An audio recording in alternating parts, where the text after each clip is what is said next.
में तकलीफ है पर मेरे लिए नहीं तकलीफ है।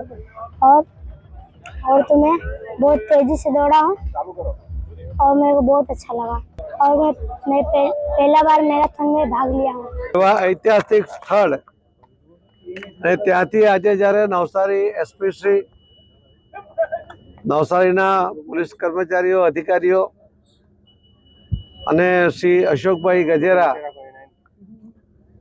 અને સૌ ટીમ એમના દ્વારા આયોજિત આજના કાર્યક્રમ ઐતિહાસિક જગ્યાથી તો શરૂ થાય છે, પરંતુ નવસારીથી દૂર આટલા વહેલા આવીને પણ લોકો જે રીતે આ કાર્યક્રમમાં જોડાયા છે એમને એક દેશ ભાવના બી એમાંથી પ્રતીત થાય છે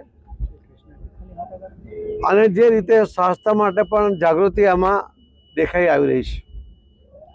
7 દિવસ પહેલાથી જ્યારે આનું રજીસ્ટ્રેશન બંધ કરવું પડે એટલો ઉત્સાહ એ પણ આ કાર્યક્રમમાં જોવા મળ્યો છે। મને વિશ્વાસ છે કે જે પણ યુવાનો અને ભાગ લેનાર તમામ એમાં પ્રતિયોગિતા કરતા પણ એક ભાવનાત્મક રીતે જોડાયા છે। આમાં જીતવાની ભાવના કરતા દેશ પ્રત્યેની ઘેલછા એ પણ આમાં દેખાઈ આવે છે।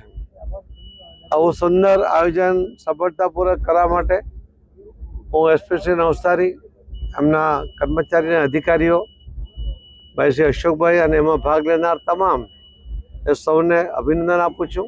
આજે એક ઐતિહાસિક સ્થળ જે નવસારી જિલ્લામાં આવેલું છે અને જે મહાત્મા ગાંધીજીના તમામ આંદોલનોમાં જેમણે કાયદો હાથમાં લીધો હોય તેવો આ પહેલો દાંડી કૂચનો એમનો બનાવ હતો, કેમ કે મહાત્મા ગાંધીજી ક્યારેય પણ કાયદાનો ભંગ કરતા નહોતા, પરંતુ પહેલી વાર એમણે અંગ્રેજોના કાયદાને હાથમાં મીઠો લઈને કહ્યું હતું કે હું સવિનય કાનૂન ભંગ કરું છું।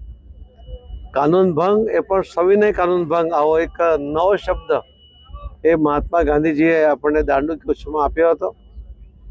એવા એક ઐતિહાસિક સ્થળથી શરૂ થતી આ આજની દોડ, મેરેથોન દોડને હું ખૂબ ખૂબ શુભેચ્છા પાઠવું છું। આજે નવસારી પોલીસ દ્વારા દાંડીના દરિયાકાંઠે નવસારીની પ્રથમ કોસ્ટલ મેરેથોનનું આયોજન કરવામાં આવ્યું હતું। દાંડીની આ જો ઐતિહાસિક ધરતી છે ત્યાંથી મહાત્મા ગાંધીને દાંડી સત્યાગ્રહનું પૂર્ણ કરીને નમકનું કાયદો આ જગ્યા ઉપર તોડ્યું હતું। તે જગ્યાના મહત્વના ભાગરૂપે આ જગ્યાથી આ મેરેથોનનું ફ્લેગ ઓફ કરવામાં આવ્યું છે।